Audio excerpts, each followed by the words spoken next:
Dear friends, namaskar, good morning.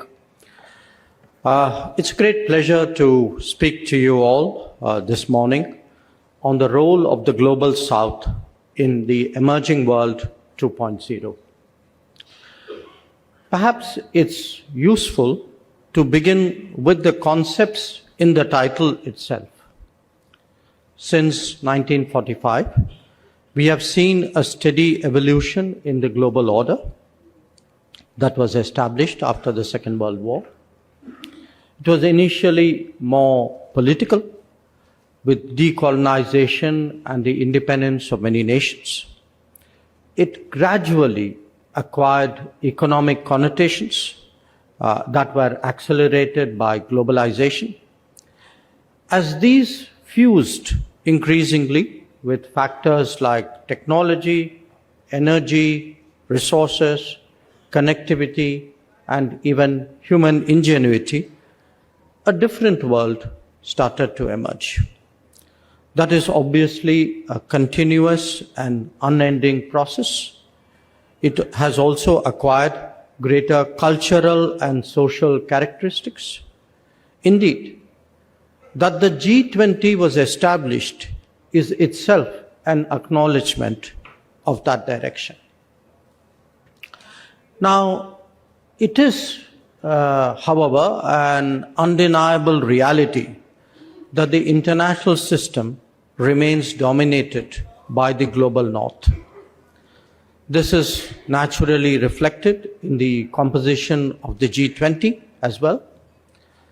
Perhaps this mattered less when the globalization process appeared to offer more opportunities, but as its inequities and unevenness became more apparent, and then as we saw the COVID pandemic take a horrific toll across the world, the need to focus on developing countries has become more compelling. If that was not enough, the consequences of the Ukraine conflict for global food, energy, and fertilizer security has added to complexities. And obviously, trade disruptions, high interest rates, and climate events, increasing climate events, have contributed additional factors of stress. The current focus on the Global South emanates from the conviction that these are countries that are truly deserving of special care. But equally, these are also societies under exceptional stress, which, if left unaddressed, would become a serious drag on the world economy. Remember, globalization cuts both ways. Till now, the discourse has largely focused on its optimistic facets, but do consider what the implications are for all of us, North or South, of slowdowns in nutrition, in health, in education, in employment, or even in security. And indeed, when the promises of digitization, connectivity, or technology fall short. When India assumed the G20 presidency last December, we were acutely conscious that most of the Global South would not be at the table when we meet. This mattered very much because, as I have underlined, the really urgent problems are those faced by them. To discuss their concerns without providing them a fair hearing appeared extremely unfair. And India itself, so much a part of the Global South, could not stand by and let that happen. Therefore, Prime Minister Modi decided to convene the Voice of the Global South Summit in January of this year. We heard from 125 countries directly about their challenges and priorities. And on their behalf, these have been made central to the G20 agenda. Different aspects of these fundamental challenges have been discussed in the finance track and the Sherpa track, or for that matter, the ministerial streams and the engagement groups. And as a result, we have deliberated on issues of debt and finance, on sustainable development, climate action, food security, and women-led development. The core mandate of the G20 is to promote economic growth and development, and that cannot advance if the crucial concerns of the global south in the areas that I have highlighted are not addressed. But having said that, let me step back and bring out some of the structural issues that are today at the heart of the predicament of the global south. Key among them are the concentrations of various kinds created by the last 3 to 4 decades of globalization. For a variety of reasons that range from scale, subsidies, technology, human resources, and strategic choices, the global south was largely reduced to being a consumer rather than a producer.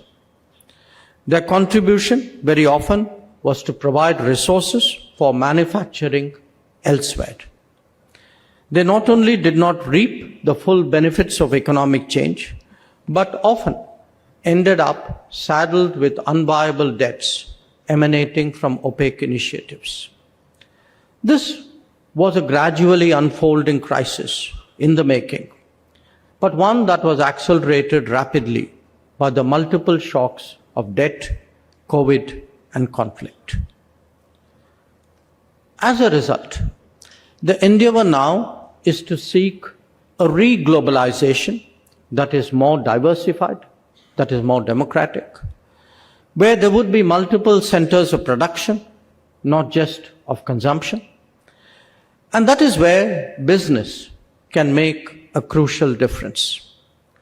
We cannot be at the mercy any longer of a few suppliers whose viability could come into question by unanticipated shocks.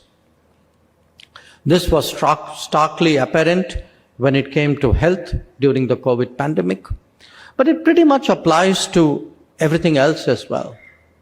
The compulsion to create more resilient and reliable supply chains is a really pressing one. Its counterpart in the digital domain is driven more by anxieties about trust and transparency. The volatility of the last few years has brought home to us the importance of strategic autonomy. We may talk about seeking a more just, equitable, and participative global order, but at the end of the day, that will only happen when we see commensurate investment, trade, and technology decisions. Where India is concerned, our response to this situation is articulated in the goal of Atmanirbhar Bharat, that is self-reliant India. At its core is the Make in India initiative, one that would not only focus on our own needs, but those of others as well. It is paralleled by a strong commitment to make it easier to do business in India. At the same time, our infrastructure is being rapidly developed through the Gati Shakti initiative. Since human resources are such a vital ingredient in a knowledge economy, that too is being addressed through programs of literacy, education, skills, and digitization. And indeed, the mindset itself is undergoing a transformation through emphasis on innovation and startups. And overall, it is the Modi government's commitment to enhance ease of living that can bind all these positive developments closely together. It is the working of this multiple axis in tandem that is now forging a new India. An India that creates its own 5G stack, an India which invents its COVID vaccine, or an India that lands near the South Pole of the moon.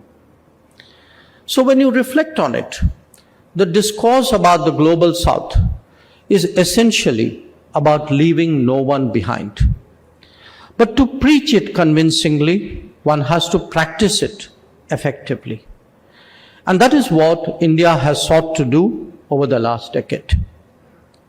During the COVID and thereafter, we have provided direct food support to 800 million of our most vulnerable citizens, and financial support to 450 million. The government's housing program has benefited about 150 million of our citizens to date, and it is growing. Affordable and accessible healthcare is today within, again, the reach of millions and growing by the day. Pension schemes cover 450 million. And the basic necessities of sanitation, electricity, and water will become universal in the very near future. All of this has been made possible through the creation of a digital public infrastructure. Now, I can share a similar story when it comes to the deployment of renewables, to energy efficiency practices, or to the creation of green infrastructure.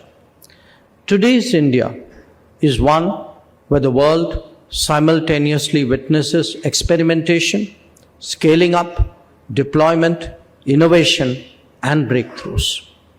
And I stress these developments not only because they solve 1/6 of the world's problems by themselves, but because they provide replicable models for the rest of the global south. So, how has India walked the talk when it comes to the global south? Stress situations normally provide a good indicator of intent and behavior. During the COVID, made in India vaccines were sent out to about 100 countries, and 150 nations imported medicines during this period from the pharmacy of the world.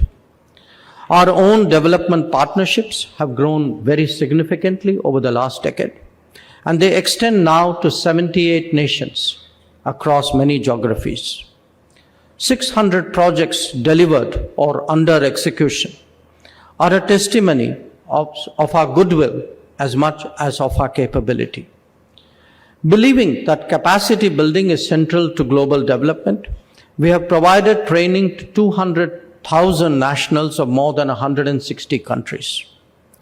And our approach is guided by the Kampala principles enunciated by Prime Minister Modi in 2018, which in essence said that the priority of our partners will be the determining criteria. In all of this, India has also been a source of ideas and initiatives focused on the welfare and advancement of the global south. It could be the International Solar Alliance or the Coalition for Disaster Resilient Infrastructure, or for that matter, the One Sun, One World, One Grid, or the One Earth, One Health, or indeed the International Year of Millets, or the Infrastructure for Resilient Island States. We have also stepped forward as a first responder in disaster, emergency, and conflict situations, ranging from Fiji and Myanmar to Mozambique, Yemen, and Turkey. Emerging World 2.0 is one with more engines of growth, a fairer distribution of the benefits of globalization, and greater resources devoted to attaining sustainable development goals and promoting climate action and climate justice. That is not merely a challenge for the policy-making world, but it is even more so for those who shape the real economy every day through their decisions and choices. By prioritizing decisions and choices, I'm therefore very glad that the B20 has risen to the occasion. By prioritizing inclusive growth, resilient supply chains, services trade, digital technologies, innovation, and sustainability, it has established itself as a credible partner of governments who are working to the same ends. The theme raised responsible, accelerated, innovative, sustainable, and equitable. RAISE business says it all. Its task forces and action councils have been a practical articulation of what the world must do. The emphasis on ESG in business and African economic integration is particularly laudable given the larger picture that I have presented before you. I commend the endeavors of B20 India and assure you all that these are truly valuable inputs for the considerations of the leaders when they meet in New Delhi next month. So, ladies and gentlemen, let me conclude by underlining that our expectation is that the forthcoming G20 Summit will provide the inspiration and directions for all stakeholders to move in unison to build a better world. Progress and prosperity can only be lasting when they are shared both within societies and between them. I thank you for your attention.